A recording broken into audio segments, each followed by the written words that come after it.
안녕하세요. 지난 입시 결과 받아보시고 혹시 그때 왜 그 선택을 했을까? 혹은 그 성적으로 다른 데 썼으면 어땠을까? 이런 생각 한 번쯤 해보셨을까요? 네, 작은 결정 하나가 참 크게 느껴질 때가 있죠.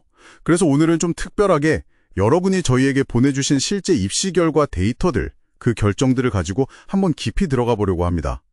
과거의 그 복잡했던 선택들 속에서 우리가 놓쳤던 건 없는지, 숨겨진 규칙 같은 건 없었는지 파헤쳐보면서요. 이걸 잘 분석하면 미래에 정말 좋은 통찰력을 얻을 수 있잖아요. 특히 자료에서 많이 보였던 게 학생부 교과랑 종합전형, 이게 어떻게 다른지, 또 지역인재 전형 있잖아요. 이게 생각보다 좀 다른 결과들이 나왔고, 그리고 역시 많은 분들이 궁금해하시는 의학 계열, 여기선 진짜 뭐가 중요한 변수인지 이런 얘기들을 좀 집중적으로 나눠볼까 합니다. 네, 반갑습니다. 입시 결과를 그냥 숫자, 등급 컷 이렇게만 보면 사실 좀 단편적이거든요. 근데 보내주신 자료들을 쭉 보니까 그 안에 정말 다양한 이야기와 전략들이 숨어 있더라고요. 오늘 그 경험들 속에서 중요한 패턴 또 교훈을 같이 찾아보면 좋겠습니다. 좋습니다. 그럼 어디서부터 시작해볼까요? 제일 큰 갈림길이죠. 학생부 교과 전형이랑 종합 전형. 흔히 내신 좋으면 교과 가고 아니면 종합이지 약간 이렇게 단순하게 생각하기 쉬운데 보내주신 자료들 보니까 이게 꼭 그렇지만은 않더라고요. 맞아요. 그게 핵심이죠. 교과 전형은 정말 그야말로 숫자 싸움이에요. 딱 정해진 기준대로 점수를 매기는 정량 평가. 그래서 내신 0.1점, 그거 하나로 그냥 당락에 확 갈릴 수 있는 거죠. 이 0.1점. 와. 네.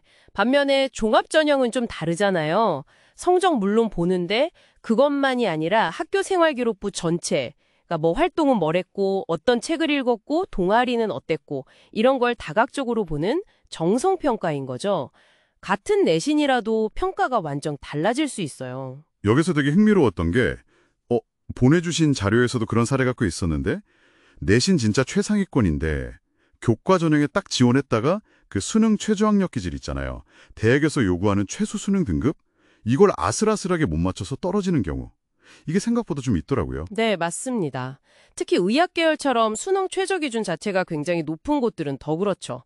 내신은 정말 완벽한데 수능에서 발목 잡히는 경우가 의외로 많아요. 그럼 반대로 종합 전형은요? 조합은 또 반대 드라마가 있죠.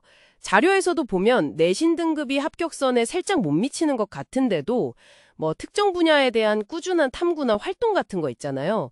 이런 걸로 딱 어필해서 합격하는 사례들이 나와요. 오, 반전 드라마네요, 진짜. 그렇죠. 이건 그냥 운이 좋았다기보다는 평가 방식 자체가 다르기 때문에 가능한 일이죠. 특히 수능 최저가 아예 없는 종합전형도 있잖아요. 이런 곳들은 이제 수능에 좀 부담을 느끼는 학생들한테는 굉장히 전략적으로 활용해 볼 만한 숨겨진 카드 그렇게 볼 수 있겠더라고요. 그렇군요. 이런 예상 밖의 결과는 지역인재 전형에서도 좀 비슷하게 나타난 것 같아요. 보포는 우리 지역 학생 뽑으니까 경쟁률 낮고 유리하겠지 이렇게 생각하기 쉬운데 이것도 데이터를 보니까 마냥 그런 건 아니던데요. 네, 바로 그 부분입니다. 이게 함정이 될 수 있어요. 실제 데이터를 보면 해당 지역의 정말 최상위권 학생들이 거기에 몰리는 거예요. 그러다 보니까 일반 교과 전형보다 오히려 지역인재 전형 합격자 평균 등급이 더 높은 경우가 상당히 많습니다. 진짜요? 일반 전형보다 높다고요? 네. 보내주신 자료 중에 몇몇 대학, 특정 학과들, 지역인재 결과가 딱 그랬어요. 게다가 대부분은 또 수능 최저 기준까지 맞춰야 하거든요. 그러니까 사실상 내신도 좋아야 하고 수능 최저도 넘어야 하는 어쩌면 더 까다로운 이중관문일 수 있다는 거죠. 와, 그럼 그냥 지역인재 이름만 보고 여기 좀 쉽겠네 이렇게 생각하면 정말 큰일 나겠네요. 그렇죠. 절대 그렇게 접근하면 안 됩니다.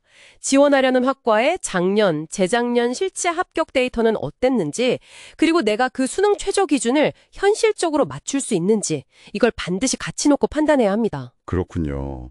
자, 그럼 마지막으로 많은 분들이 정말 선망하는 곳이죠. 의학 계열 이야기 좀 해볼까요? 의대 평균 내신 1.26, 수의대 1.24 이런 숫자 딱 들으면 사실 좀 숨이 턱 막히잖아요. 넘사벽인가 싶고. 네, 그렇죠.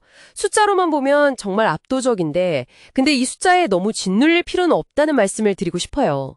왜냐면 보내주신 자료들, 그 합격, 불합격 사례들을 쭉 분석해보면 핵심 열쇠는 다른 데 있거든요. 다른데요? 그게 뭘까요? 역시나 수능 최저 학력 기준 충족 여부입니다. 이게 정말 결정적이에요.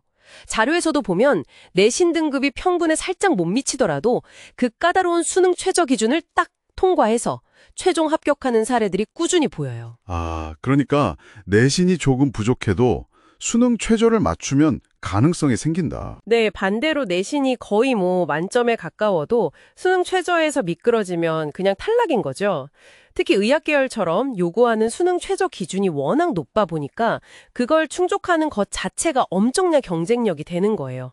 지원자 풀 자체가 달라지는 거죠. 와, 그렇군요. 그럼 결국 내신만큼, 아니 어쩌면 내신보다 더 이 수능 최저 충족 여부가 박락을 가르는 진짜 게임 체인저 역할을 한다. 이렇게 볼 수도 있겠네요. 정확합니다. 그러니까 만약에 내가 수능에 좀 강점이 있다, 자신이 있다 하는 학생이라면 내신 등급이 아주 약간 아쉽더라도 충분히 도전해볼 가치가 있다는 거죠. 희망적인 메시지가 될 수도 있고요. 네, 오늘 정말 중요한 포인트들을 짚어주셨어요.